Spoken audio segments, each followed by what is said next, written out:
Okay, one of my former students texted me seeing my first video and asked me, "Okay, Mr. Grover, what should we have done? What could we have done?" And the first thing I said was, "Not fall for the okey doke. Look at how coordinated and how precise all the attacks were on the South Side. They hit 83rd, 87th, 95th and Jeffrey, 95th and Western, Orland Park, River Oaks, and another place that I can't think of at the moment, Tinley Park. Tinley Park. They hit on all the malls almost simultaneously at the same time. Oh, and South Chicago. They just ran through the spots, busting out windows, grabbing goods, and running out and stuffing it in the cars and then getting out of there. They blocked off the streets. It was highly coordinated, highly organized. Do you think a bunch of black teenagers in the city called each other by the hundreds and said, "Hey, let's get this together and do this, blah, blah, blah"? Or is it more likely somebody co-opt their mission to get them to do this thing that's highly illegal and highly against anything that would be positive towards the movement?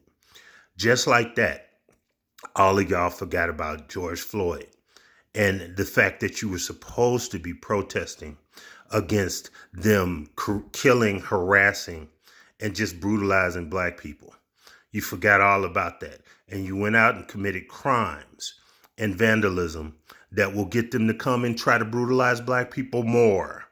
That's what is the problem with this. So, what's the solution? How do things get a little bit better in the United States? First of all, you federalize all very obvious deaths that were done because of police brutality. You federalize it. You make it a federal crime, and it's a federal investigation. Because states are very racist. Look at Florida. Look at Alabama, Mississippi. So you can't trust the state to actually prosecute these people. And so are cities and municipalities, sometimes so racist that they allow cops to do their dirtiest work for generations. So you have to federalize it, make it a federal crime. They would prosecute and they would investigate.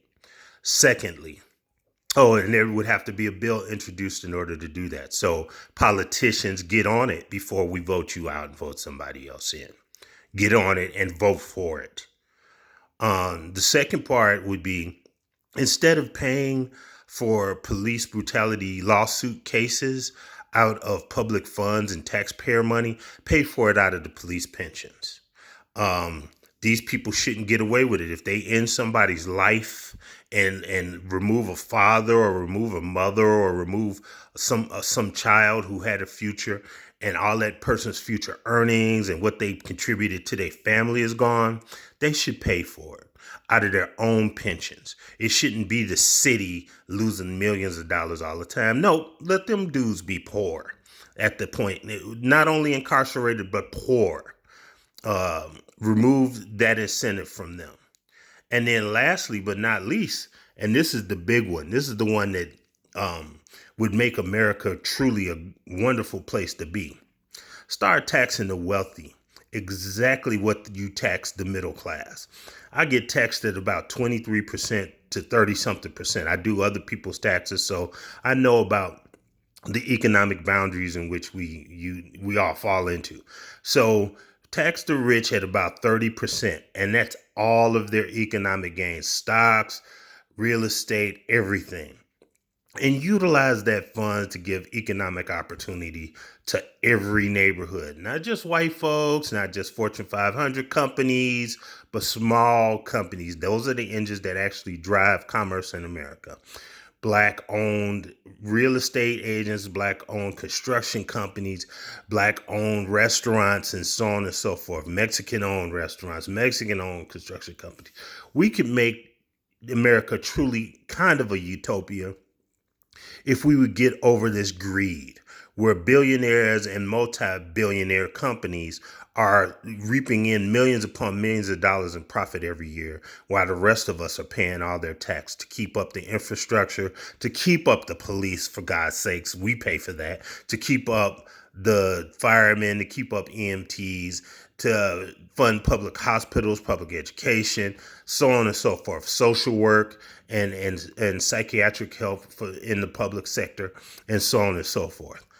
If they would pay their fair share, and if they would drive economic advancement for everyone, not just their cousin, not just people who look like them, but everyone, this country would be a much better place. There would be less poor people, less people looking for jobs, and so on and so forth. I read a report, and I don't know the exact number, but for every billionaire, there are thousands upon thousands of poor people. And you have to think about it in those terms. So if you have generational wealth that you could pass down into your 17th grandchild, you can afford to pay 35% in tax and keep the infrastructure and keep the economic engines of America going. So those are the three things that need to be done. Police brutality needs to be a federal crime, federalize it.